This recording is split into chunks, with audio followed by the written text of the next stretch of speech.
We've got the last scheduled Bedlam, maybe ever. Missouri goes to Georgia, and LSU and Auburn renew the SEC West's fiercest rivalry. Plus, can the Rangers win it in 5? All of this and more right here on the 3 Technique. One man. Goodbye. Hello, Heisman. 20, 25, 30, 35, 40, 45, 50, 45. There goes Davis. Oh, my God. Davis is going to run it all the way back. Auburn's going to win the football game. They give it back now to the 30. They're down to the 20. Oh, the band is out on the field. He's going to go into the end zone. 4-man Alabama rush. Got him. No, they didn't. Oh, my gracious. Yep. How about that?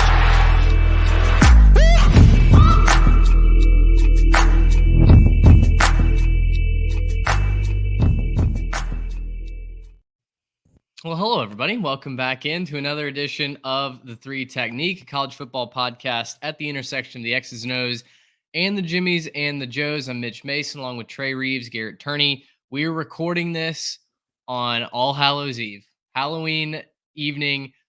Texas Rangers have just stomped all over John Smoltz Diamondbacks, much to his chagrin. And guys, the vibes are high. It's late, though, so we are battling through a busy night, a busy week to get college football content out. Listen, this is a college football podcast first and foremost, but we're 27 ounces away, gentlemen, and that is not nothing. Yeah, and if we've learned anything in our sports fandom, we know never count any chickens before they've hatched, but Nope.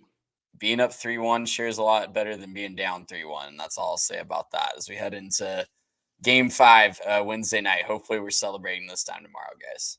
No, honestly, I mean, it just feels like a couple things go the wrong way, and all of a sudden it's in a hole and it's 3-1 instead. So, look, we've been closer before. We've been 1 out away, so I'm not going to feel too good until I'm not going to feel too good until it all happens. So I'm just kind of believing, staying steady, trying to stay optimistic, but my excitement is starting to drag me down the path. If you listen to John Smoltz, the Diamondbacks have the Rangers right where they want him. I mean, they basically won making Leclerc throw tonight. That's basically a victory. No one sack flies their way back into a game like the Diamondbacks when they're already down. Exactly. I mean, that the same crowd that was running on the field and throwing paper airplanes on the field was apparently the most engaged, the most supportive crowd in the bigs. So anyway, hey, they didn't leave early like Houston did when they got down. So I'll just say that. It's true. That's very, very fair. Also, but to tie this to college football, we see the guy Game 3 with the "it wasn't a fair catch" sign, the Iowa guy. That was maybe my favorite thing from this World Series. Fantastic. So funny getting a text. My girlfriend got a text from her mother, who they're all Iowa folks. They know that guy. And we're sending, it's a small world text. I was like, man, you guys have no idea how small of a world that is. So anyway, this is a college football podcast. Let's get into it. First and foremost, we're brought to you by the Transfer Portal CFB and by our friends over at homefieldapparel.com. 15% off if you use our code 3TechPod. They just released a whole new collection of bomber jackets. If you're a fan in the South, they have got some amazing pieces over there. Whether you're looking for jackets, t-shirts, hats, etc. Whole line of stuff coming up. The emails get more and more exciting that they send to us each and every week. So you want to make sure you head on over, check out their line, and use code 3TechPod for 15% off. Guys, before we get into our preview this week, first of all, we have to address the elephant in the room with the college football playoff rankings. Just some quick comments on that. Listen, this show does not believe in the playoff committee nor their competency. And so we won't really waste breath talking about the playoff weeks on a week-to-week basis. But this being the first week, there were some egregious errors in the top 25. We'll mention those. Trey will kick us off with a new segment called the Pre-Snap Notion. He's got some comments on at one time the hottest seat in college football. Maybe with Dabo's recent comments, maybe that's not the case anymore. And then we'll get into our 3-Tech Big 3. But we start with the playoff rankings. Guys, I tweeted that the playoff committee may have watched less football than the Associated Press. based on their top 25, which is impressive and is certainly saying something. Ohio State comes in as the top team in the land, according to the folks down the road in Grapevine. At no point have I ever thought Ohio State is the best team in the country. Have you guys? No. No. Maybe the best defense in the country. Their defense has looked really elite at times. They're yet to put a full complete game together against competent competition. I think what they're looking at, I'm going to confess, I did not watch the ranking show tonight. I have not seen anything other than the graphic that came out on Twitter X, whatever you want to call it. But I'm sure the argument was, well, they beat Notre Dame, they beat Penn State. Those are two of the best wins in the country at this time. And Georgia and Michigan just haven't played anybody. But you got to use the eyeball test at some point, right? You got to use just what we know we've seen on the field in the past. I don't think Ohio State is earning that number one ranking. I just don't. A couple really solid wins, obviously, but overall, I think the body of work looks better when you compare it with the eyeball test and the scores on the field. Georgia and Michigan, I think, have a better case for number one. Yeah, guys, are we sure that they didn't just, put in the prompt college football playoff ranking to Chat GPT and hit go? Because I'm not entirely sure that that's not what happened. And then it just predicted, well, Ohio State, because that's what we think the next letter should be. Guys, this it doesn't make sense to me because we've been talking about it on the show. We did our own kind of where would you be with the Trey. We talked about it on the last show with the live show. We said where would we be for the college football playoff ranking, and I don't understand not having either Washington or Oregon in. Maybe having one of them out makes sense, or both of them out makes sense if you're going to put Ohio State a little bit lower. Georgia or Michigan at the top makes some sense. Florida State makes some sense. And I don't understand where they were, I guess what they were watching. I don't understand. If they watched football, they would see that Ohio State struggled on offense a little bit. And it hasn't been the prettiest product forever. We're fresh off of, kind of surviving Camp Randall, which, I mean, congrats. It's hard to do, but we're fresh off surviving, and if it wasn't for that late touchdown run where pretty much everyone blew the tackle, then this would have been a 7 to 10 point win. That doesn't look nearly as good. So I'm not trashing on the Buckeyes. They've been a really good team, and I think they deserve to be in the top 4, maybe number 5. But I don't think that they're the best team in the nation. That has to be either Michigan or Georgia. Yeah, it's a bridge too far to say that Ohio State is the top team. We got a comment on our Twitter feed. Okay, great. You don't like Ohio State, then who? Garrett just obviously made the case, and if you've listened to our show, you know that we've gone back and forth on Georgia or Michigan being that top team. Trey, you put out our top 25 out on Twitter just here tonight. I'm sure it's on Instagram as well, just to kind of level set.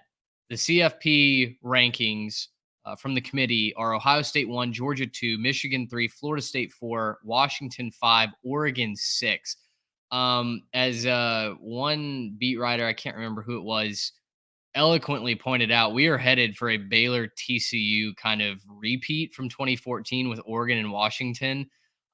It really does feel like a shame that one of those teams is not in. Washington obviously beat Oregon head to head, but Oregon as of late has looked like the better team. So that's a fascinating argument. Florida State hasn't lost, but boy, they've had some close scares. And it doesn't look like anybody in the ACC is really going to challenge them going forward. Maybe Miami does. I don't know. But Louisville doesn't have to play Florida State. That's certainly a big bullet that they get to dodge.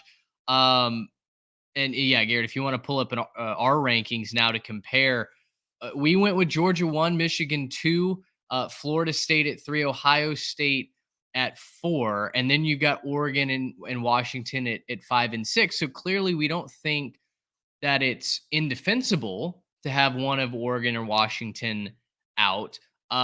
These are our power rankings and not necessarily the the top 6 teams in order for our playoff, but we believe that those are the top 4 teams: Georgia, Michigan, Florida State, and Ohio State. Obviously, the biggest discrepancy coming with where the Buckeyes are placed. We don't have to get into this here especially on this show. We can take this over to Twitter, to Instagram. You can write in, let us know your thoughts. But any closing thoughts before we move on to the pre-snap notion? Trey, you're College muted. football playoff's going to college football playoff. That's just what they do. They're going to make bad decisions. They're looking for ratings. They want the headlines the next morning. They got what they wanted. Yeah, it's a TV show. So we got the TV show. There's some really interesting stuff down the list. We don't have enough time to break down why USC deserves to be number 20 in their Oh, eyes, seriously. but yeah, very interesting stuff down the list as well. But Look, it's a I TV like show. barely beating Cal too. I love that from a top 20 team. Yeah, so anyway, like I said, write in, let us know, have the conversation over on Twitter, X, whatever we're calling it nowadays. We've certainly stirred up some folks. Certainly the Ohio State fans do not love us right now. And if you would like to be a part of that conversation, at 3Tech Pod, give us a follow on YouTube as well to continue that. Trey, we had this idea for this new segment basically because we had so many ideas that we were kicking around in the pre-show text thread. And listen, we want you to be as informed as possible heading into each college football week with different matchups. This isn't necessarily a news and headline show because let's face it, you get that from 74 other sources. But at the same time, there are things that we wish we could work into the show on a weekly basis, and that's where this idea of the pre-snap notion was born from. That theories, ideas, conversations that need to be had outside of the context of just a preview or a recap can live in this segment. And Trey, you had a doozy of a take that we decided, all right, this is the one that we get to christen this segment with. So with all of that kind of as the context, as the foundation, you have one coach and his passivity that Mm. is in your crosshairs. I absolutely do. And if you listen to this podcast and if you take a guess based on what you know about us, you can probably guess what coach I'm about to talk about. I'm going to talk about the head coach at our alma mater, Mr. Jimbo Fisher. And it's a timely time to talk about him because I think he faces the most important game of his tenure at Texas A&M this weekend, taking on Ole Miss in Oxford, a now top 10 ranked team. They haven't won a road game in over a calendar year since 2021. And listen, my hot take is everyone's trying to figure out why A&M is so broken. Everyone's trying to figure out why they can't put together a 10-win season or an even better season with all the talent that they've assembled on campus. If it's not the talent, it has to be the coaching. And my hot take is that the team is taking on the passive nature of their head coach. And look no further than the last two losses that they've suffered this season against Alabama and Tennessee. Both games are mirror images of each other in the fact that they get the ball right before the half. Instead of going for the jugular, trying to get as many points as possible on the board, they're kneeling out the clock.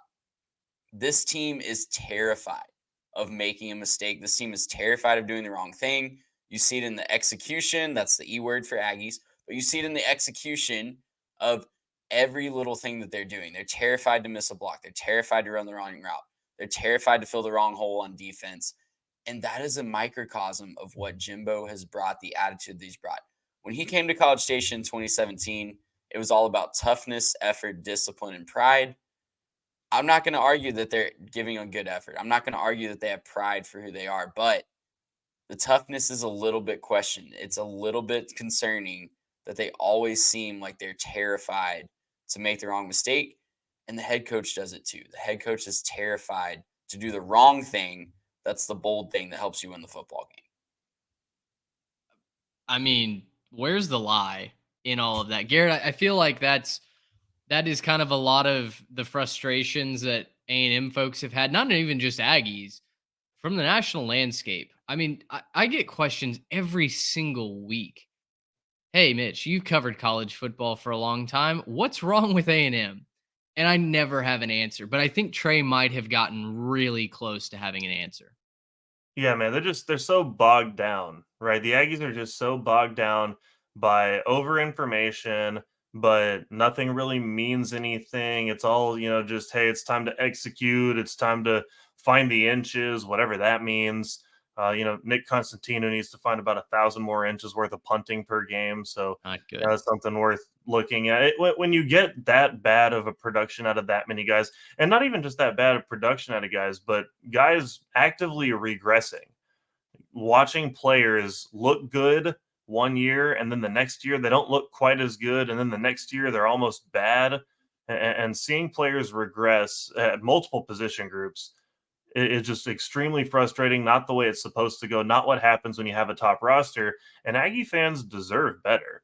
I mean, Aggie fans deserve a better product than this. And ultimately, at a certain point, you keep saying execution, you keep saying execution.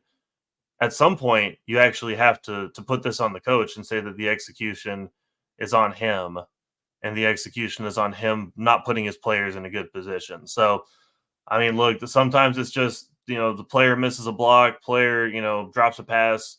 But after multiple years of this, you start having to wonder if it's not so much the players, if it's more the process and the coach running the process.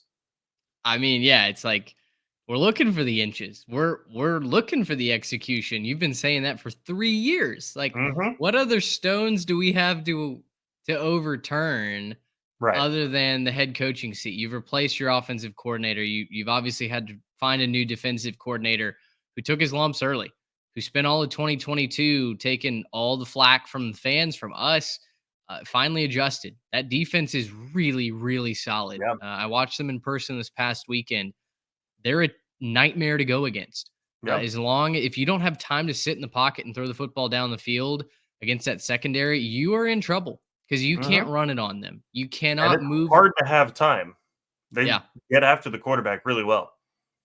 but the offense is really frustrating to watch. The offensive line is one of the worst in college football, and Yeah. it's holding A&M back from being an elite team. Yeah.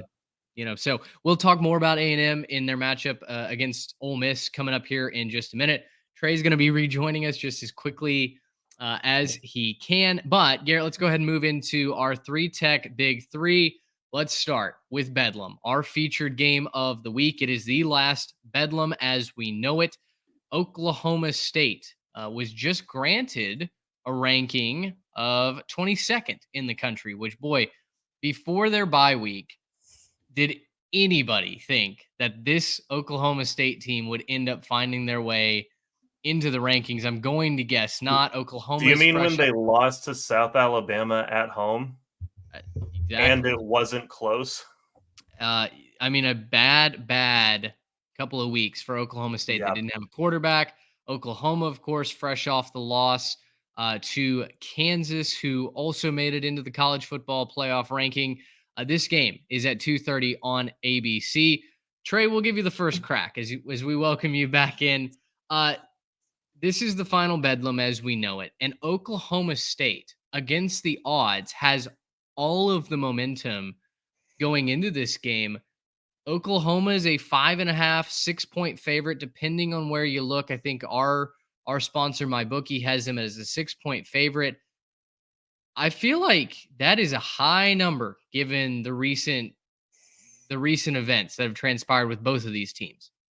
Yeah, listen, we're all about the Jimmies and the Joes and the X's and the O's on this show, but this is a pure college football being college football moment for me. The reason I'm going to pick Oklahoma State and spoil my pick here is this is the last Bedlam for God knows how long, and it's in Stillwater. And Oklahoma State definitely smells blood in the water after last week. And we can get into the Jimmies and Joes and X's and O's, but Oklahoma gave up a lot of yards on the ground last week. They're starting to show some cracks in the armor of the defense that we pointed out in the lead up to the Texas game. And I think Ollie Gordon's going to be the guy that takes that to the next level because he has been a beast for the Oklahoma State Cowboys. If you haven't been paying attention to them, it just feels like a situation that Oklahoma State is going to take advantage of, does it not? It feels like all the energy, all the vibes in the college football universe are pointing to take the Cowboys in this situation. And I just can't go against that in my mind. I don't think you're wrong here. I mean, gosh, you dive into the X's and O's and the Jimmies and the Joes, and yes, there is a talent disparity, right? Oklahoma State lost a number of talented players of the transfer portal this offseason. What they wouldn't do to have Mason Cobb anchoring that linebacking core. At times, it looked like what they wouldn't do to have Spencer Sanders back running the offense. But Alan Bowman seems to have figured it out, at least enough. And oh, by the way, Ollie Gordon is the best college football player that you may not have heard of.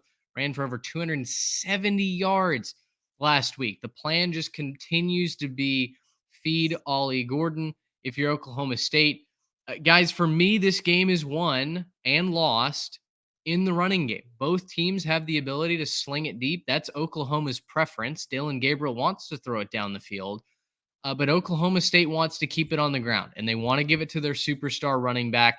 Oklahoma gives up 132 yards average on the ground per game. Oklahoma State is approaching 200-yard territory at 184 yards per game. Garrett, as you get ready to watch these two sides of the football field match up against each other, for every great ball carrier, there is typically a linebacker or maybe a safety that they're kind of matched up against to try and stifle that production. And for Oklahoma, it's an All-American and Danny Stutzman. Right. And Oklahoma, it looks like on paper, when you look at, some of the players they have, they should be able to stop the run. They have plenty of talent. They got some good team speed on defense. Danny Stutzman, again, one of the better linebackers in this game. The problem is it just doesn't bear itself out on the field. They don't stop the run very well. They're just not very good at containing the run. You saw that point blank in Kansas when they went and they had to deal with, a Kansas team that wanted to pass the football, but wasn't able to because of the weather. So what they do, they just kept it on the ground. They ran and they ran and they ran, and Jason Bean ran on you, and the running backs ran all over you. And that was pretty much the entire game plan was, okay, well, since we can't pass, we're going to run. And Oklahoma didn't really have much of an answer for that on the defensive side of the football. They stifled them for a little while, but then when it counted, it came back. And I don't think that any of those guys on Kansas's team, no offense to any of them, but I don't think any of them are nearly as talented as Ollie Gordon. And certainly none of them are nearly as hot, right? Ollie Gordon's probably the hottest player right now in college football. He's definitely the best running back. Just look at the numbers. He's got over 1,000 yards, 1,087. That leads college football. He was not in this role to start the season. This has not been a continuous grind on the year. Yeah. He's got more than 50 fewer rushing attempts than the next guy on the list. And the only guy that even comes close when you're talking rushing attempts, you have to start going down to numbers like 18, 19, 20 when you just look at the attempts. He's getting whatever he wants to right now on the ground. He's a massive part of their game plan. And even just, kind of Trey, what you're talking about, the storylines coming into it. If you look at where Oklahoma and Oklahoma State have been, this is where I really want to highlight stuff. Oklahoma, let's go the weekend of the Texas win for Oklahoma. They're riding that high. They're feeling good. They go into a bye week. What do they do when they come out of their bye week? They barely beat UCF, like escape with a win. And then they lose to Kansas the very next week. Whereas if you're looking at Oklahoma State, their storyline is that Friday before the Red River rivalry, Oklahoma State beats Kansas State to kind of shake out of their rut. Then they beat Kansas by a touchdown. Then they beat West Virginia on the road by 2 touchdowns. And then they go beat Cincinnati by like 32 and just crush them. So this is absolutely a tale of two different Oklahomas right now, right? There's an Oklahoma team and the Sooners that they're kind of struggling a little bit to find an identity and to keep it rolling. And then there's the Oklahoma State Cowboys who knows where their bread is buttered and they know how they're going to win this football game. And I don't think that Oklahoma has an answer for it on the defensive side of the ball. The last 5 games for Ollie Gordon, going back to their last loss against Iowa State, 18 carries for 121 yards. 21 carries for 136 yards and a touchdown, 29 carries for 168 yards and a touchdown, 29 carries for 282 yards and 4 touchdowns. And then last week against Cincinnati, 25 carries, 271 yards and 2 touchdowns. Guys, it's going to be outrushed Alan Bowman's passing number. That's wild. That's wild. It's going to be too much of pure bedlam for me. It's going to be Oklahoma State at least keeping this close. And I'm going to pick the Pokes outright to win this football game. They have a chance to do something that they could hang over Oklahoma's heads for the rest of time, right? I'm sure there will be other Bedlam games in non-conference, but the last Bedlam in the Big 12, this storied rivalry at home in Stillwater, Oklahoma took a punch to the face last week. Oklahoma State has already wiped the blood off their chin. This is a chance to hold something over Big Brother for the rest of time. And I think Oklahoma State gets it done. I think Ollie Gordon is too much for the Sooners. And I think there's just something in the air that afternoon for the Pokes. Give me Oklahoma State plus the number. I'll take them outright. Yep, right there with you for all the reasons you mentioned. Oklahoma State +6. It's just something you got to lean into the narrative sometimes. And if I'm wrong for leaning into the narratives, so be it. But everything is pointing at take Oklahoma State in this one. Yeah, I'm right there with y'all, and we're jumping on the Cowpokes train. Look, this I think right now they're just playing a lot better. I think they're playing better football right now than Oklahoma is. They get this game at home, which is huge. It's middle of the day, prime time, and the people are going to be crazy, and the fries and libations will be flowing at Eskimo Joe's afterwards. So let's party it up in Stillwater that night. And have a good time. Oklahoma State plus the 6. Go pull the upset and send them off to the SEC. Boy, who'd have thought after the loss to Iowa State that we'd be here with Oklahoma State, picking them to win Bedlam. It's kind of a full circle moment that we, at least, I don't know if all three of us were on the Pokes in the preseason to win this game. I was certainly saying, I think Oklahoma is going to be really good, but I'm circling Bedlam on the road. I just feel like the Pokes are going to find a way to win this game. And now it really feels like a legitimate chance to do that. A team that feels a little bit slighted, I think, after tonight's playoff committee rankings is now number 2, Georgia. They host Missouri coming to town. It's a ranked Tigers team at 2:30 on CBS. Listen, we talked last week that Missouri might have a chance to beat Georgia. Now they have to go on the road, but Garrett, as we look into this matchup, and it's going to be a battle of prolific passing attacks, does Missouri have the formula, that missing ingredient to beat the Bulldogs and finally topple what was our top team in the land? They definitely have what it takes. I don't know that they're going to be able to pull it off, but the Missouri Tigers have what it takes to beat Georgia. Look, these are two prolific passing attacks in their own respects. And I know that a lot of that for Georgia is just kind of the system they've built, but you have to give them credit for it. They've built an amazing system to be able to continue to have the athletes to outdo you, to continue to outman you. And even like we said in the wrap up from the previous game, no Brock Bowers, no problem. Lad McConkey showed up. He was a massive target. The tight ends that were behind Brock Bowers stepped up. There's that one amazing catch where it looked like it was sailing over the guy's head, and he ended up coming down with it.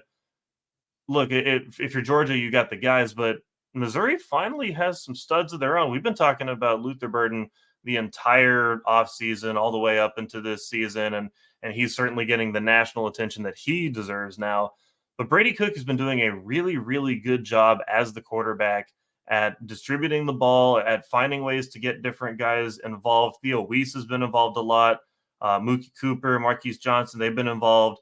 And so I'm really impressed with what Missouri's doing, getting the ball around to their playmakers. Clearly, Luther Burden is the number one. He's going to be your guy. But it's not like it's a one-man show for Missouri. He certainly makes a difference, but Brady Cook's been doing a really good job this season. If he can keep things rolling well, and if he can keep the completion percentage up, stop the mistakes, right, just take what the defense is giving him, I think that Missouri can hang around in this game. And like we saw last year, something goes a little bit of a different way, ball bounces a little different. Missouri could end up pulling off this upset. I think they've got a chance. Now, Trey, on the other hand, you could say we're done doubting Georgia, right? Listen, they came out, they shellacked Florida. It was a historic win for the Bulldogs over the Gators. They hadn't put up that many points in that rivalry game since either the 70s or the 80s. I misremember the date. But Georgia's offense kept rolling. This is the the third ranked passing attack in the country, behind only Washington and Washington State. That's pretty good company if you're airing it out.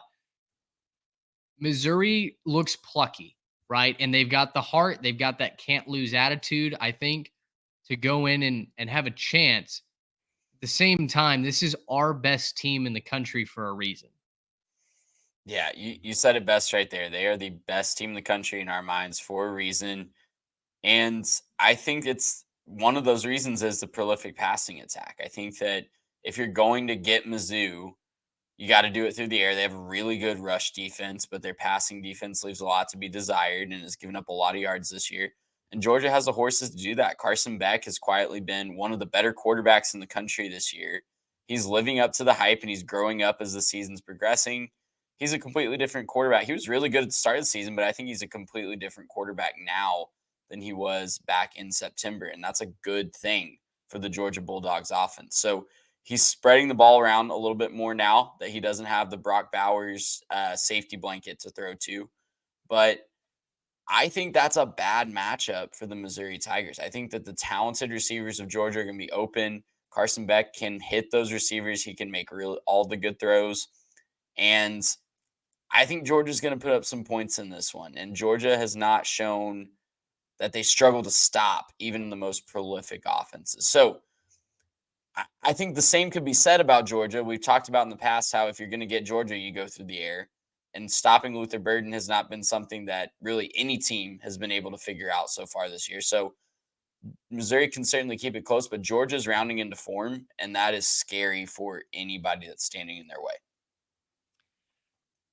Uh, both offensive lines have protected their quarterbacks this season. I think that's important because to me, it kind of creates an all else equal situation where both quarterbacks are going to be given the ability to cook. Who's going to seize that? Is it going to be Carson Beck or literally a guy named Cook? I'm going to take Carson Beck. I'm done doubting the Bulldogs. I'll take Georgia minus the points. I think it's a much closer game than that for the majority of it, but Georgia at home, maybe they force a turnover. They get a critical stop late, and I think Georgia can win this by 17-20. I've doubted them all season. I've bet against them for most of the season, and it just hasn't worked. So let me change my tune and see if we can get this one right. This was a really, really close game in Como last year too. We do need to remember that. We thought Missouri was going to win that game. There was 75% of that game, Missouri was looking like they were going to steal the upset there. But yeah, I'm with you, Mitch. I don't think it's going to be a blitzing by any sort of the imagination. I think that Mizzou can keep it close. I think that their offense is good enough to put up some points and hang around for a little bit. But I think this is a true slow cooking situation. I think Georgia's just going to be too good and too dominant at the end of the day. Kind of similar, maybe similar to, I'm trying to remember who they played recently that would be similar to, but we've seen Georgia do this a lot, where they let teams hang around. The South Carolina game was kind of like that, right? Where I know South Carolina covered that massive spread, but Georgia really imposed their will in the second half and kind of pulled away late. I'm going to go ahead and pick Mizzou to cover this 15.5. And it's not that I think they're going to win, but I do think that they'll be able to keep it close and give Georgia a bit of a run for their money. I think this will be kind of the big, prove it moment for Georgia. Not necessarily that this is a rivalry game or anything like that, but actually kind of for the opposite. I think it's easy to overlook this Missouri team. I think it's easy to say, well, it's Missouri, right? Like, what are they really doing? Because we're not used to them being a dominant force year in and year out. But they've got some really, really talented players on both sides of the football. A couple of difference makers, I think, on the defensive side. And I think that some of those guys are going to make just a couple of plays to disrupt the timing, disrupt the tempo, and not let Georgia jump out to one of those massive leads. Not let Georgia get out, 21-0, 21-7, right? 28-10, something like that. I don't think that we see that. I think we see Missouri kind of counter punch with Georgia a little bit. And ultimately, I think that they lose the game. I don't think that Georgia's going to lose this game to Missouri, but I do think that Missouri will keep it close, give it a 10-point loss, something like that. And so I'm going to pick Mizzou to cover. Okay, I love it. I'm hoping for a plucky game here. Missouri's been one of the best stories in college football this season. I would love to see that continue. There's been a lot of juice around Missouri having a chance to knock off Georgia. I wouldn't be mad if it happened. The other game in the SEC that is extremely notable is LSU traveling to Tuscaloosa to take on the Crimson Tide, 6:30 p.m. on CBS. You can just settle in on CBS all afternoon. You'll be just fine. Guys, this feels like a legacy game for Brian Kelly, does it not? I mean, he's found he's found a way to lose just about every single big game in his career. Had it rolling at LSU last year, there was a chance that they could go to the college football playoff, and then they fell apart late. They lose to Texas A&M. They lose. They get clubbed by Georgia in the SEC championship game. If he's going to shake that moniker trade, it feels like he's got to come out and win this one. It's a close game on the road, but this is the kind of game that if you're going to be that program that takes that next step, that's backing up all the talk, all the smack talk you're doing in the recruiting rooms and on the trail, you got to win this one. It feels like the exact same thing we were saying about Texas A&M a few weeks ago, doesn't it? When they were going into their game against Alabama, like vulnerable team. LSU's on the road, obviously, so they don't get the benefit of being at home. But if you're gonna beat Bama, if you're gonna knock off the King of the West and cement yourselves, and quite frankly, if Brian Kelly wins the West again, they've cemented themselves Yeah. as the power. The road to the Atlanta goes through Baton Rouge at that point. You got to win this one. You have to beat Bama while it's down. The problem is no one in the SEC has been able to do that yet this year. No one has been able to take advantage of a weakened Bama. And I think, when we look at our X's and O's and Jimmys and Joes, I don't know that it's necessarily a question of can Bama keep up with the LSU offense. I think it's more of a question of does Alabama's defense pose the biggest challenge to LSU's offense so far this year? And I think the answer to that is a resounding yes. Alabama's been winning with their defense. We saw with Tennessee jumped out to a lead. Alabama does what they did. They made adjustments. They shut it down in the second half, and that let Jalen Milroe get comfortable and bring his team back into that game. So this is a different Alabama. We've been saying that all year, but it feels like they're kind of rounding into form as well. Just like we talked about with Georgia, I think people might have missed the boat if they were going to get Alabama. Texas got them early. The other teams that have had them on the ropes have let them off the ropes. And I don't think that bodes well for LSU this week. I don't think that LSU is quite ready to go into Tuscaloosa and get this win because, we got to talk about the other side of the ball for LSU as well. LSU's defense has not stopped a nosebleed this year.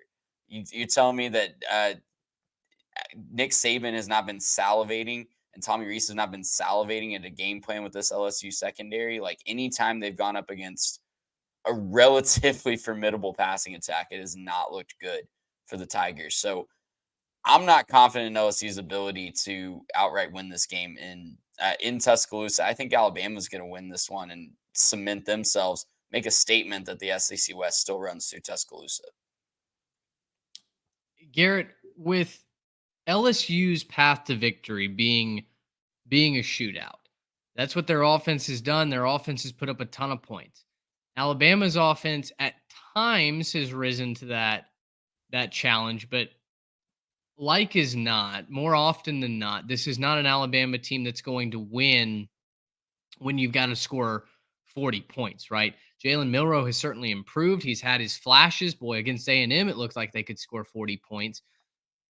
But if Alabama is to win this game, you feel like it has to be a defensive game over a shootout, right?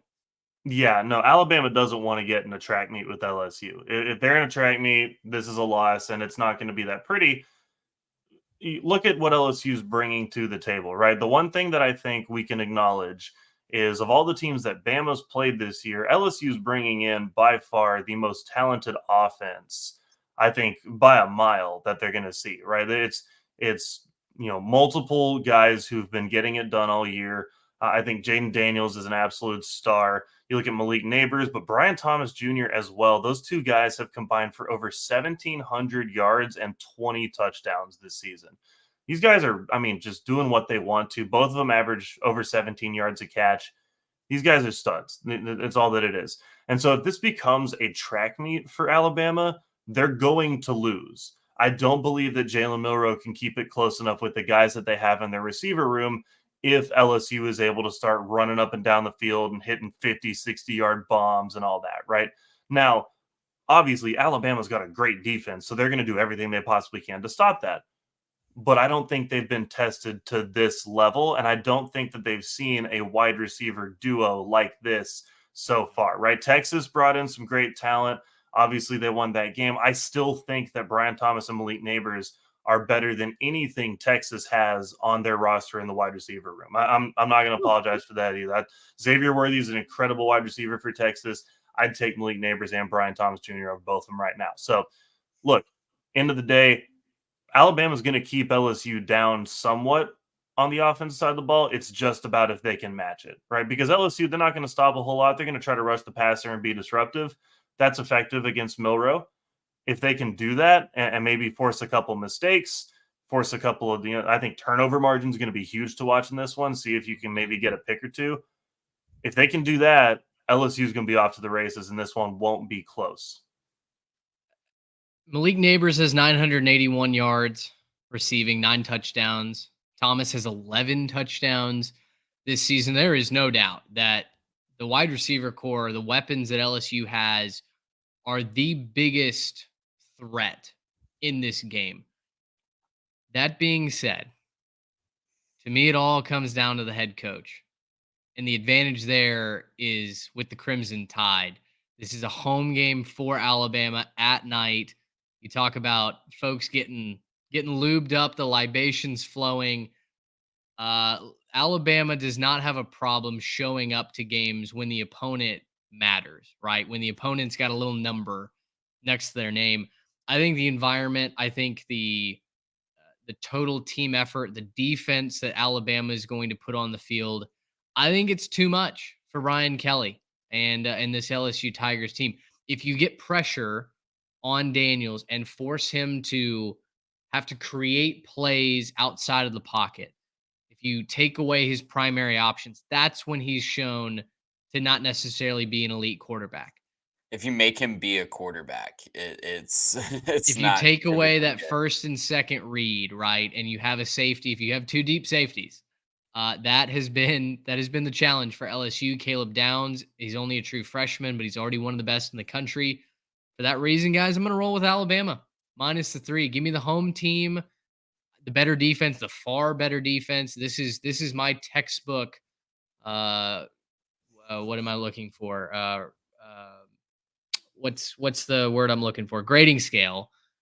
Alabama at home. Give me the Tide minus the points. Yeah, far be it from me to put hard-earned American currency on Brian Kelly. I'm taking Alabama as well. Rubric. That's what I was looking for. There you go. go. There we go. There it is. No, guys, I'm taking LSU to win this one. This is the number 1 scoring offense in the country for LSU. And I think that they're going to show up and play well. I think that they're going to be amped for this game. They kind of have this like being the bad guy thing. That's just what LSU is. They like walking into somebody else's house, being the bad guy, getting the booze, and throwing it right back in your face. The players love it. The fans love it. Everybody loves this. This is LSU's DNA. And nowhere do they love doing that more than Tuscaloosa, Alabama. I think that you're going to have an amazing game from Jaden Daniels. I think you're going to have a couple amazing games from those receivers. I'm going to pick LSU to win this one. So I'm taking them plus the 3, but I'm going to take them outright. The only thing I'll say before we move on to the rest of our storylines, the last 4 losses for Brian Kelly, all on the road, all where he came up short in the biggest moment. Like I said, full circle moment. He is known for coming up flat in these big games. Going back to his time at Notre Dame, he goes on the road in a big spot. Brian Kelly does not measure up. This is a legacy game for him. Can he buck that trend and take the driver's seat in the SEC West? We'll see. Let us know what your thoughts are at 3Tech Pod on all of our socials for that. Let's get into the best of the rest. Storylines for week 10. Guys, we got to start in the early slate. Texas avoided the landmine with a backup quarterback a week ago.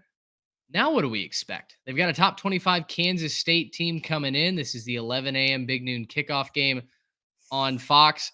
Texas, of course, still without Quinn Ewers. Garrett, what did you see from the Longhorns a week ago? And listen, Kansas State can put up some points. Can the Horns keep up with the Wildcats at home? Well, look, last week was not, I think, ideal for Texas fans. I think you would have liked to have seen your quarterback, Malik Murphy, take advantage of a relatively poor defense. But at the same time, you win the game by a massive margin, and that's fine. So I think if you're Texas, you want to keep the ball rolling on the ground. Jonathan Brooks has been a revelation for them. And look, this is one thing where I said you're not going to be able to just replace Bijan Robinson. Don't think he's quite there, but dang, does this kid look good. Jonathan Brooks is on his way to being the next great running back at Texas. The question is, do they have the quarterback play to keep up with what Kansas State's been doing? Because Kansas State's been looking pretty good too. I think at the moment, I would still probably pick Texas to win this game, but I need another step from Malik Murphy. I need one more step to say, hey, I saw the good throws last week, and I also saw the bad throws last week. Let's get rid of some of those mistakes. Let's take what the defense gives us. Let's know when to tuck it and run, when to hit your check down. Just do a couple of the little things better. And I think Texas will be rocking and they'll take care of Kansas State. Don't think it'll be as dominant as last week against BYU by any means, but I think they'll be able to handle Kansas State, kind of keep them at arm's length and win this game. I'm going to go against you there. I'm going to take Kansas State outright in this one. I think Ooh, they All go down right. into Austin, similar to, okay, listen, it's not a rivalry on the level that Bedlam is, obviously, but Kansas State has always been the thorn in the side of Texas football, basically since they both joined the Big 12. And listen, it's the last time that they're going to meet as Big 12 conference foes. We know that no one's going to orchestrate a Kansas State Texas matchup in the postseason. So unless they schedule a home and home, it's probably not going to happen for a very, very long time. And this is a good Kansas State team. I know they lost 2 games early. Both of those are very forgivable losses now at this point. At Missouri, at Oklahoma State on a Friday night, I'm willing to forgive both of those games. And Kansas State, probably going to be the best defense that Texas plays all year, and it's your backup quarterback's second start. He didn't really inspire a lot of confidence in me last week, and all of a sudden the K-State offense is popping with the 1-2 punch now of Will Howard and Avery Johnson. Avery Johnson could be an X factor in this game if they have some special plays drawn up for him. I'm going to roll with Kansas State to cover this. I'm still going to take Texas at home. But Kansas State covers this because of 2 things. One, Trey explained the two-headed monster that Kansas State has running their quarterback show. Listen, the ability to throw it deep and get the wheels going with Avery Johnson has been a revelation for this Kansas State offense. Chris Kleiman is in heaven, being able to deploy multiple quarterbacks. Kansas State also has a top 25 rush defense, and Texas is going to have to rely on the running attack. We outlined that against BYU. That was why I took BYU to cover that spread, is I thought if their offense got anything done, that they would be able to cover that. And, well, unfortunately, I assume that BYU's offense could do anything on the road in the Lone Star State. But I still think the logic was sound. And for that reason, because I think most of this game has to go on the ground, it is a Big 12 rivalry, if you will. Texas has to win out. I think that pressure continues to mount until Sarkisian's been there and done that. I think it's fair to say that, hey, Texas is under the gun here. I do think they get a close, hard-fought win. These are always fun games to watch, but I'm going to take Texas to win by a field goal. Maybe Burt Auburn sends everyone over to 6th Street with a walk-off field goal.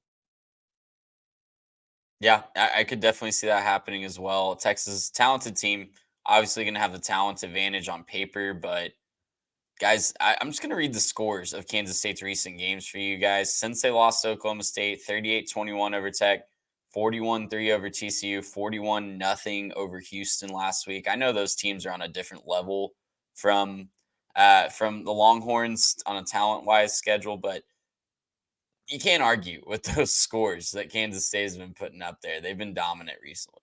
Offenses look good, no doubt about it.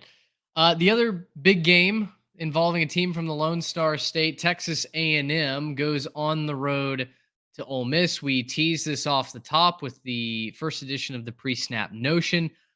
Now a top 10 Ole Miss team is 3-point favorites against the Aggies. Lane Kiffin, as he typically does, got up and blew smoke in the face of the opposing coach, saying that Texas A&M should be a top 5 team with the way that roster is built.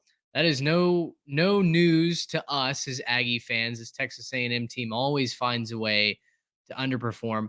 The losing streak on the road goes all the way back to 2021 when Texas A&M last lost at the Grove, losing to Ole Miss in a very winnable game. Boy, that game was right there for the taking, and the Aggies just refused to do it. That kind of seems to be the theme on the road under Jimbo Fisher. They're 3-point dogs. This is an 11 a.m. game on ESPN. Garrett, I'm really having a hard time taking the Aggies against an offensive team that can score, has shown the ability to score points when they need to, when they absolutely need to. This is the best defense that they may face all year. And yet that Jimbo streak on the road is preventing me from taking the Aggies. Well, and Mitch, you said it. That streak started in Oxford, right? And that was a game where if Damon Demas had just caught a couple more passes, things would have gone well. But even mentioning Damon Demas, the former 5-star with some character issues and some issues, off the field, but also some development issues on the field, this is kind of the issue, right? Is there's plenty of talent on that A&M roster, and Jimbo's just not doing anything with it. There's no reason. Look, Lane Kiffin is right. This should be a top 5 team. It's a top 5 roster. It's plenty of talent. There's stacks up to the top, and they're all sophomores now, so they got plenty more experience from that big class from a couple years ago. There's no reason why Texas A&M shouldn't be good, and yet they're just not good. They're not a very good football team. They can win the games when they out talent people, and if they're just frankly better on across the board, they can win those games. But even what we saw last week, it was kind of ugly. It was just kind of ugly. There's, some good moments, some really sloppy moments from A&M last week. I think this game is decided on the ground. Ole Miss rushes for 187 yards a game. A&M gives up just 96. If you ask me which way I think that breaks, I think it breaks in favor of Ole Miss late. I don't think that this is a game where there are going to be lots of scoring early. I think you're going to watch some traded possessions. I think you're going to watch some sloppy execution. You're going to watch some nice stops. And then as the game wears on, I just don't think the Aggie offense is going to be able to stay on the field long enough to give that defense time to breathe. And Ole Miss is going to find a way to run away with this one, quite literally, as Quinshon Judkins will probably break off one or two big long runs on the back end of that game and end up winning it for the Rebs. So I'm going to take Ole Miss, and I'm going to take them to cover the -3 at home, keep the streak going for Jimbo Fisher. Yeah, similar to what we said about Steve Sarkisian, got to see it before we believe it with Jimbo as well. I will say there was a sign of life before halftime last week. They did call their timeouts and they did set up a touchdown pass to Anaya Smith. I thought the rapture might be coming, guys, because I haven't read Revelation recently, but I think Jimbo Fisher calling timeouts before halftime might be a sign of the end times. One of the 4 horsemen. It wouldn't surprise me at all to see that, but we got to see it before we believe it on the road with Jimbo, and Lane Kiffin seems to have his number for whatever reason. So I'm going to roll with Ole Miss as well. You think Jimbo is in the pre-mill camp or the all-mill camp? Just kidding. I'm not going there.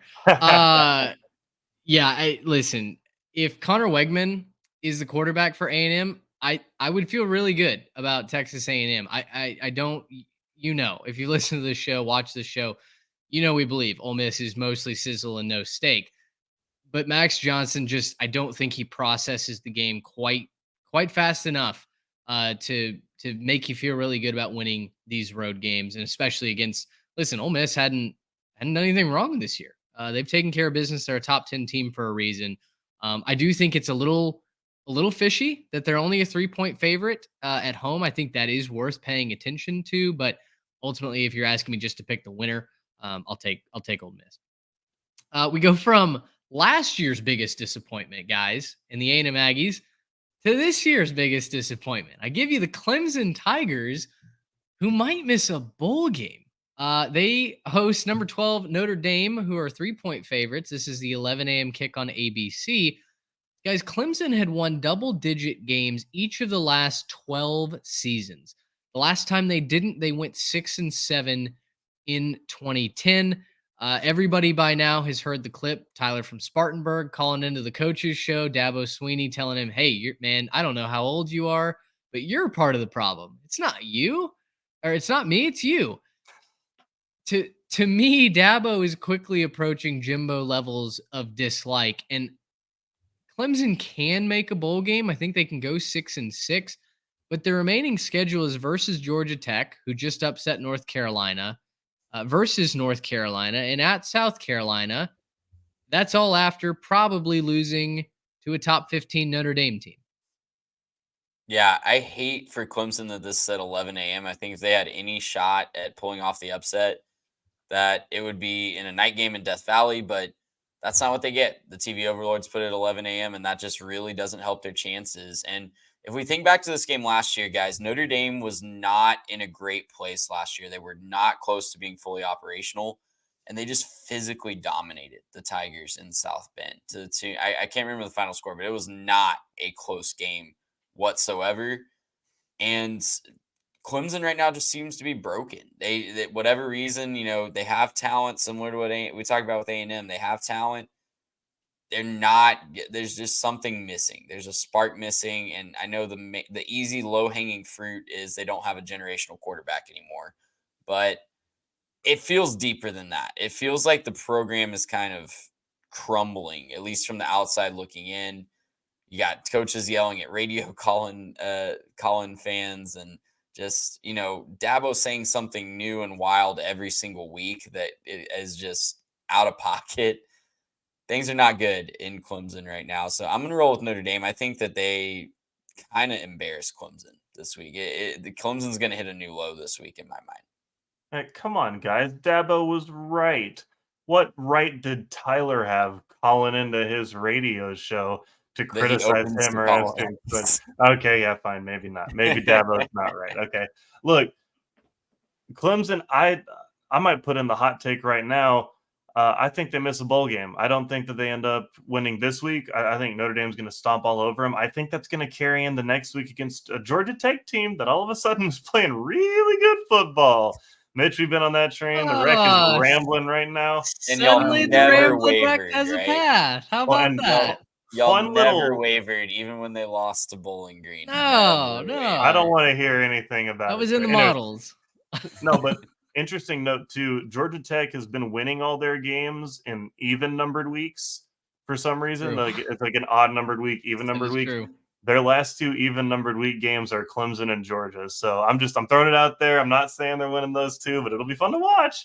But I do think that they will beat Clemson. I think that they'll beat Clemson, and then I think North Carolina is going to take care of them too. I just think that they miss a bowl game. I think that things are going off the rails. The coaching staff isn't focused. Like, what do you think is more likely to happen this week? That they go out there and they play Notre Dame, and it's okay, it's a loss because I think we're all chalking it up as a loss, but they lose, and so they go out there and they say, we handled it well. The players played hard. It's just a better team. Got to give credit. We're going to get back in the locker room. Or do you think that maybe, just maybe, they get embarrassed at home and some reporter asks Dabo a question? He says, "Well, why don't you try it?" or something like that. And he just starts embarrassing himself again. That's going to hang over. That affects a team. The stuff that you do as the head coach, the press clippings you put out there, that attitude you come to the locker room with affects a game. You have to be better as a coach. You have to be better at setting a vision for your team. And Dabo's completely failing at that right now. So I'm going to take Notre Dame in this game big. And it's at 11 a.m. because Clemson kind of sucks this year. But I'm going to take Clemson also to lose their bowl eligible. They're not going to be bowl eligible this year. They're not going to make it to a bowl game. They're going to finish the season 5-7 if they can beat South Carolina on the road. Garrett, I think our pre-snap notion next week is going to be you talking about how the game is just passed him by. I think that's my hot take. That's my prediction. All right, Love that. Would be in favor of that. Stay tuned for next week's pre-snap notion. All right, guys. UTSA, are they running towards an American title? They are 7.5 point favorites at North Texas. Listen, UTSA in the national spotlight was last seen getting drubbed by Tennessee. What folks fail to remember, though, is will they make the New Year's Six? No, they're going to fall short of that goal. But this team is undefeated in a conference play. And while SMU and Tulane are getting the headlines, Frank Harris is back. He's healthy.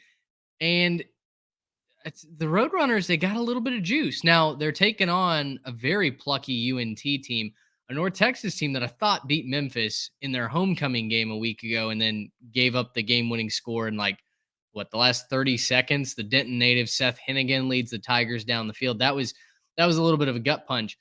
7.5 point favorites, though. The Roadrunners look like their old selves.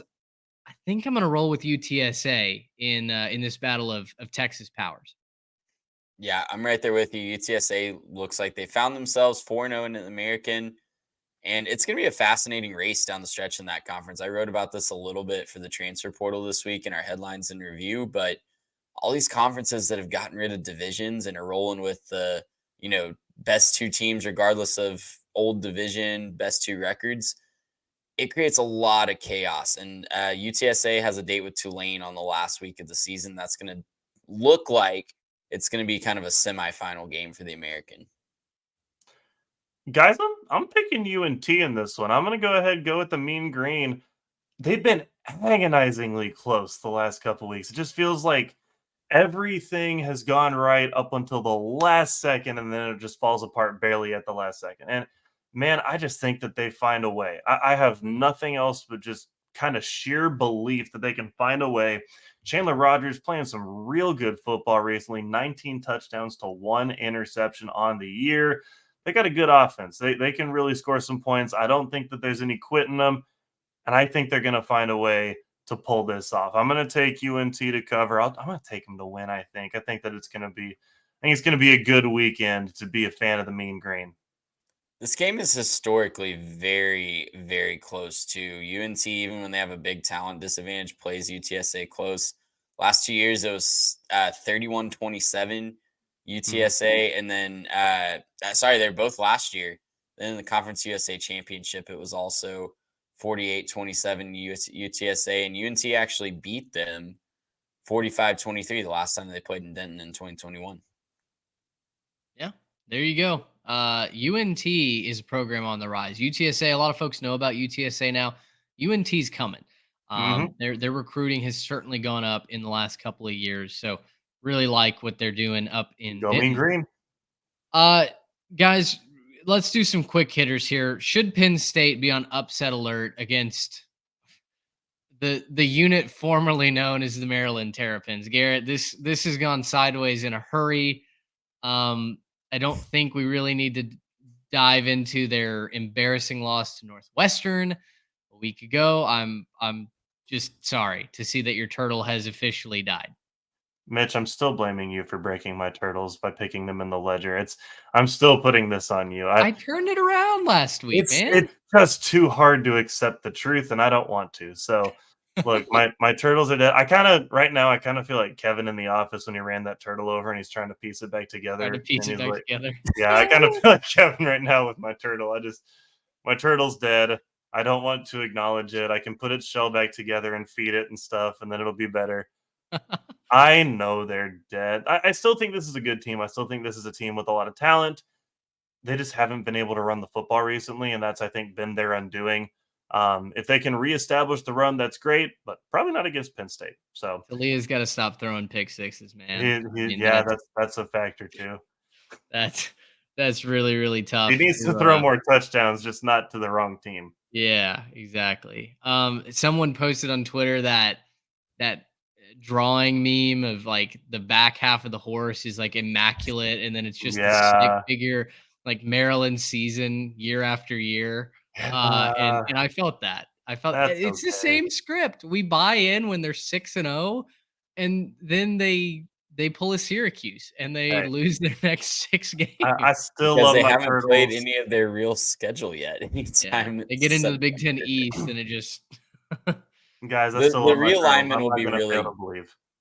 the realignment will be really good for the Terps next year. I can't remember their Yeah. schedule off the top of my head, but it's going to be really good for them to get out They of the probably get everybody just because they're gonna play Ohio State and Michigan and Penn State and USC and UCLA in and Washington and yeah, Oregon. Yeah. Washington, Oregon. Yeah, they're gonna get everybody. They play Oregon twice. They have to go to Eugene both And then times. they'll throw in Northwestern just cause. Yeah, exactly. Great passing offense, but they're going up against one of the best pass defenses in the country. I think Penn State's going to be should be safe this week. Now, if Maryland can put points on the board early, Penn State's not exactly a barn burner on offense, so that is something to watch. But overall, I think Penn State will be just fine.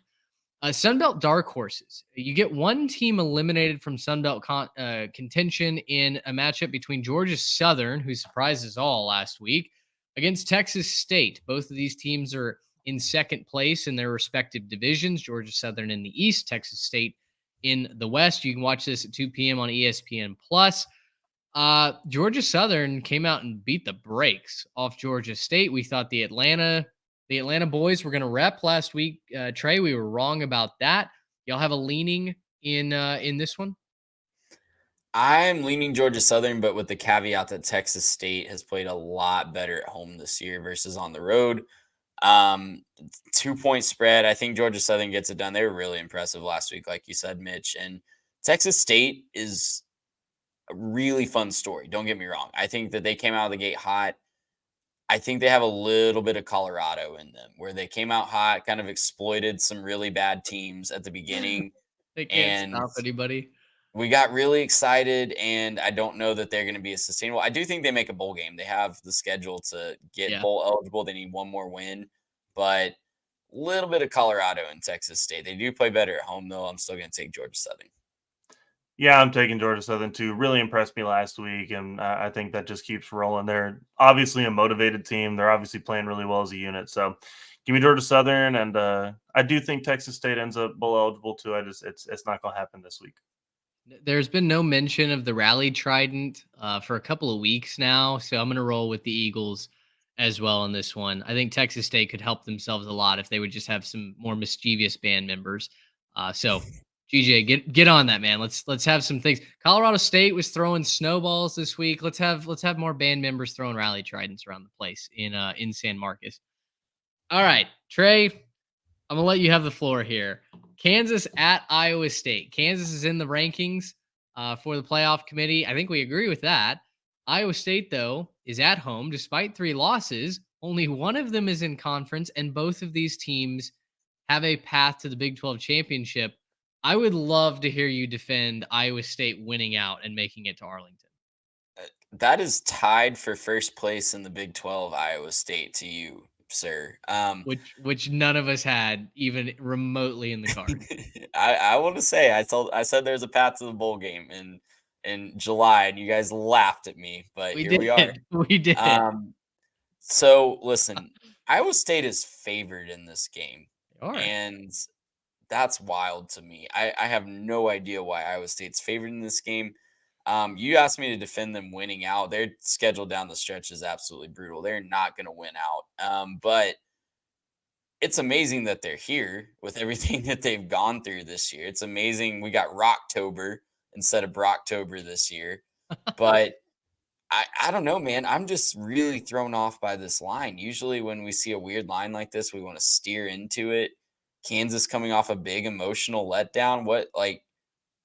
I don't know. As the staunch Iowa State defender on this show, I have no idea why they're 2.5-point favorites in this game.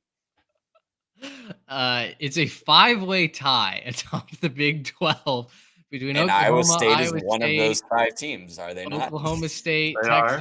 Texas, and Kansas State. I mean, it is. Was it you, Trey, that tweeted out that the Big 12 in November is not for the faint of heart? Not for the faint of heart, baby.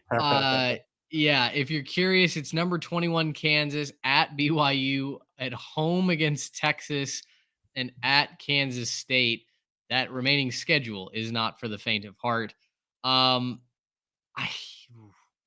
can't get there either. Iowa State's defense has been pretty solid, except for that week against Oklahoma when they gave up a 50 spot. But Kansas Kansas showed me a lot last week. And listen, we were on the Sooners. I was on the Sooners to win comfortably. I didn't believe that Jason Bean was going to be able to stand up to that competition. I thought that defense would get to him. It did not. They found a way, despite the weather, to engineer a victory. I think Kansas got a little bit of juice this year, and I wasn't high on the Cyclones anyway coming into the season. So give me the Jayhawks plus the 2.5. Yeah, I'm all rock chalk on this one. Kansas gonna win this one. They're riding high. They're hot. The United States just has a little bit of a shinier sun when Kansas is doing their thing, and so I'm rocking with Kansas on this one. I'm happy about this. And I was gonna say while Trey was sitting here that I'm gonna go ahead and defend that Iowa State will still not make a bowl game because I think it's incredibly possible that they could miss a bowl game sitting here on 5 wins at the beginning of November. They play Kansas this weekend. They go to BYU, which Trey loves to continue to say is a tough place to play, and it is. Yeah. And then they play Texas and Kansas State on the road. And I think that they're going to lose all those games and miss a bowl game. So it's fun to have an Iowa State story right now. But no. But that story will just be a distant memory in a Yep. few weeks. Well, Trey's router has apparently completely crashed, so we'll see if he can get back on before we end this episode. 2 more games on our run sheet. First of all, Garrett, do we fire Alex Grinch this week? Because the Trojans nearly lost to Cal last week. They gave up an embarrassing number of points to the Cal Bears. They take on number 5 Washington, who, to be fair, has been sleepwalking the last couple of weeks. They almost lost to Arizona State. They almost lost to Stanford a week ago. Yet the Huskies are 3.5-point favorites against the 20th ranked Trojans. Which way are you going in this one? When you say fire Alex Grinch, are you meaning like into the sun? Because that's probably what's Hopefully. about to happen. He's Hopefully. dude, he is about to get torched by Michael Penix Jr. Look, the Washington Huskies have not looked good since beating Oregon. I don't think that's a secret to anybody. And that's a reason why I think right now I'm still picking Oregon to win the conference and end up in the playoff. But they're going to have no issues with USC. USC has been god awful on defense recently. The only reason they've been able to get back in games is because of other teams not being as elite on offense to keep the pace, right? The scoring, what was it, like 21 unanswered when they played Cal last week to catch up. That has nothing to do with their defense being good. That's just Cal not being able to continue to keep the pressure on them. Do you think Washington's going to let up? I don't. I think Washington's going to put the route on, and I think people are going to be fuming in LA over this just awful, awful, awful performance down the stretch from USC. I think this is the straw that breaks the camel's back Yep. for USC. I just Lincoln has made all the excuses. The Trojans are a quickly becoming a sizzle no steak team. I think you're going to get a bunch of dramatic headlines about Caleb Williams not playing anymore if they lose this game. And Washington's a better football team, so I'm going to take Yep. the Huskies minus the points. But they here. got to wake up. Like Washington has to wake up, or they're not going to win this game. Like if they don't wake up, then Caleb Williams can score on their defense, and that's that. So if they don't want to ruin their season, then they need to wake up. They need to start playing the way they can play and the way that they should play. Last game on our run sheet, we got chaos in Tucson. Arizona has been wonderful. If you love upsets, late night out in the desert, they take on number 19 UCLA. They just upset a top 12 Oregon State team last week. Caught a lot of flack for that on Twitter. My prediction that Arizona was all of our predictions Yep. that Arizona was going to win that game over the Beavers. Got some wow, that's wild, man commentary, and then lo and What do behold, you mean? Have you not been watching football? they go and do it. So can they do it once again? Number 19 UCLA comes into town. Garrett, until Dante Moore can win a big game on the road in his true freshman season, I'm going to pick against him. So give me bear down again. There it is. That's what I'm saying. Arizona's winning this game. Let's get another pick six from Dante Moore. And I know that they went away from him a little bit and they tried to figure out different quarterback situation for UCLA. look, it's got to be a different quarterback. Dante Moore ain't doing it right now. You need to get him back on the practice field to figure some stuff out. He's a talented kid. He's going to have a great career. I have no doubt about that. But Arizona right now is hot. Arizona right now is a very, very good football team. They've got a couple of awesome receivers, Cowing, Tetron McMillan, that they're playing really, really good football right now. And I think that they're going to keep that one rolling. Give me Arizona, man. Let's go crazy in the desert. Let's go. Arizona. We got to do something to redeem their whole state after the baseball disappointment. So, True. That's true. The only defense being played is evidently down the road in Tucson with the Wildcats. All right, it's late. As I mentioned, we're recording this on Halloween evening. Garrett, I think it is time to head to bed. So for those of you hanging out with us, YouTube, on Spotify, thank you so much. We appreciate it. We are so close to 400 subscribers over on YouTube. If you have not joined the Jimmies and the Joes, we'd highly encourage you to go hit subscribe over there. As always, visit our friends at homefieldapparel.com. Use our code 3TechPod for 15% off your first order. And hit us up on our socials at 3TechPod, Instagram, Twitter, X, whatever. We would love to continue the conversation around the college football playoff rankings, around your team, around upsets, whatever it might be. Hit us up. We'll respond, and we'll get the conversation going. For Trey Reeves and his router, for Garrett Turney, I'm Mitch Mason. Thanks so much for hanging. Until next time, so long, everybody. Gracious him. How about